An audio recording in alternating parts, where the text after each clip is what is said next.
In this video, we will study about the monohybrid cross, means how the Mendel explained the transmission of character by taking one gene in the selected pea plant. Then we can say that this is the type of inheritance that is controlled by the one gene. So we are taking an example of the monohybrid cross.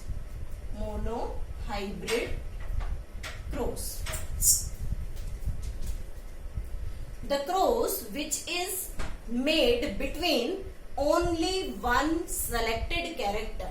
The cross formed between only one selected character. So when the one character show its effect, then it is known as monohybrid cross. So first of all, Mendel selected height of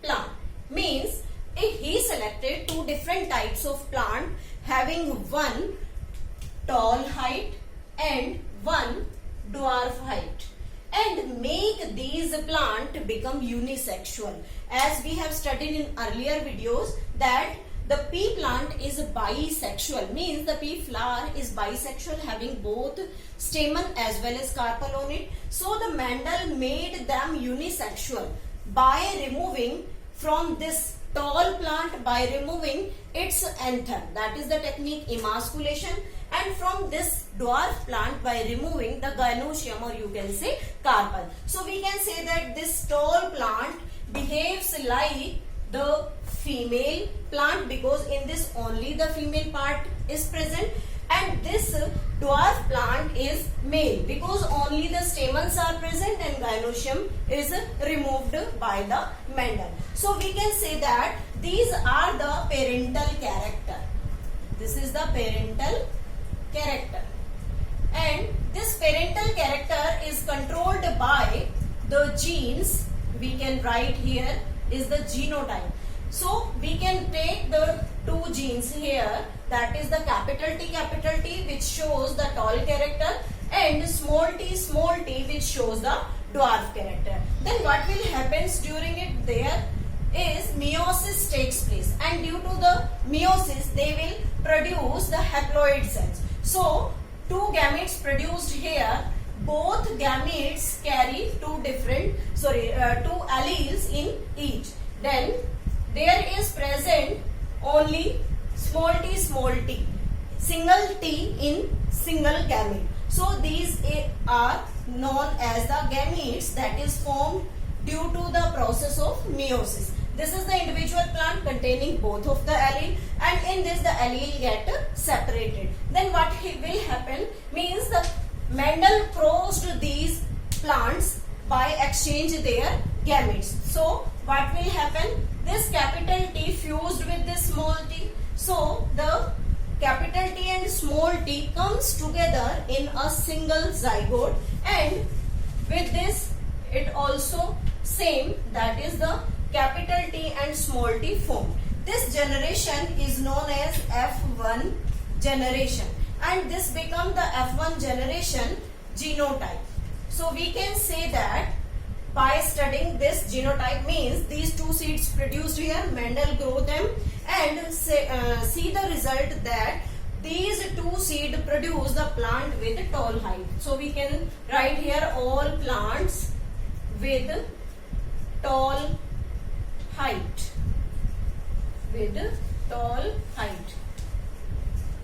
This is the F1 progeny phenotype.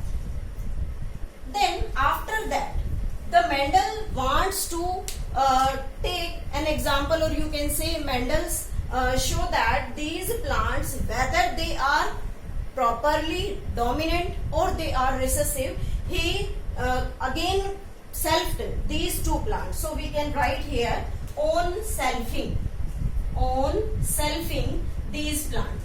When on selfing means these plants show the self-pollination, so the self-pollination takes place among these plants. Then what will happen, the gamete formed capital T and small t, and again the gamete formed capital T and small t. Again, during this, meiosis will takes place and the gamete formation takes place. Then after that, the Mendel when selfed these, then we can show with the help of a Punnett square. Here we are showing the Punnett square, that is the graphical representation given by the Reginald C. Punnett.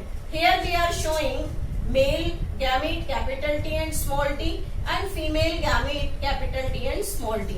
When they get self, then capital T comes here, capital T and small t here, capital T and small t, and these two are small t. Means that is the Punnett for the F2 generation. Then what will be the genotype, what is the phenotype of these characters? So we can here show that these capital genes showing the dominant character, means the plant having the tall height. Here also the capital T can express itself even in the presence of this recessive, so it can represent the tall height. Again same with this tall height, but this plant become the dwarf plant.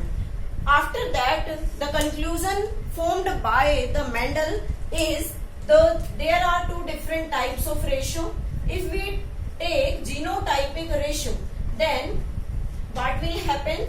Capital T ratio capital T small t and small t small t. Out of these four, one is capital T, these two are capital T small t and single one is the small t. That is the genotypic ratio of this monohybrid cross.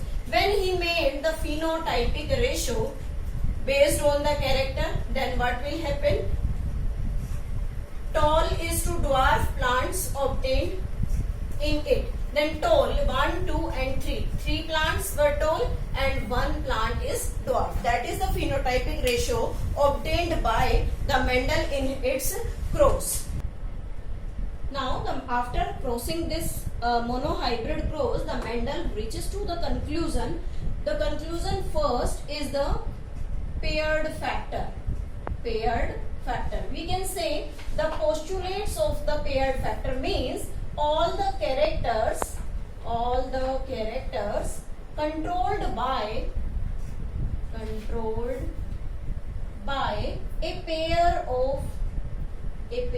of factor at that time. Means during the Mendel's time, the gene word is not known, so he used the term factor and said that all the characters controlled by a pair of factor, and all these factors possessing these factors get separate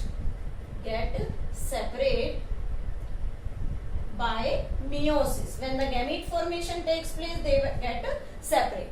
Second conclusion is the law of dominance. We can say dominance, or you can say the postulate of dominance. Means if these two alleles present together, then capital T is dominant, which can express itself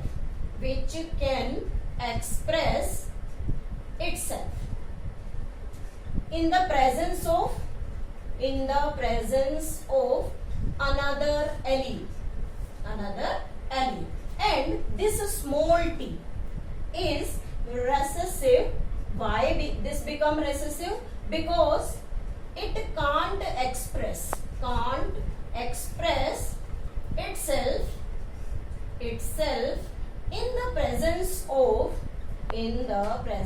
of dominant gene. We can say dominant gene. So the Mendel arrived at the conclusion that if these two alleles present together, then the plant always shows the tall height by suppressing the effects of this small gene.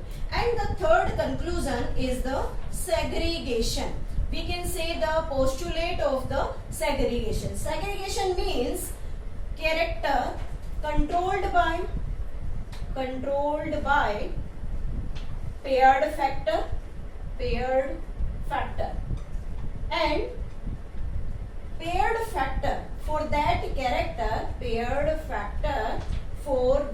character present in an individual character present in an individual parent and when this individual parent produce gamete during the production of these gamete the meiosis takes place and at the time of meiosis the factor gets separate and enters into different gametes. So we can show with that if there is present the two dissimilar gene capital T and small t here, when the meiosis takes place here, then these two which are present in paired condition in an individual they get separate and enters into two different gametes. One having the dominant gene and one having the recessive. That is the third conclusion said by the Mendel. In the next video, we will study about the dihybrid cross.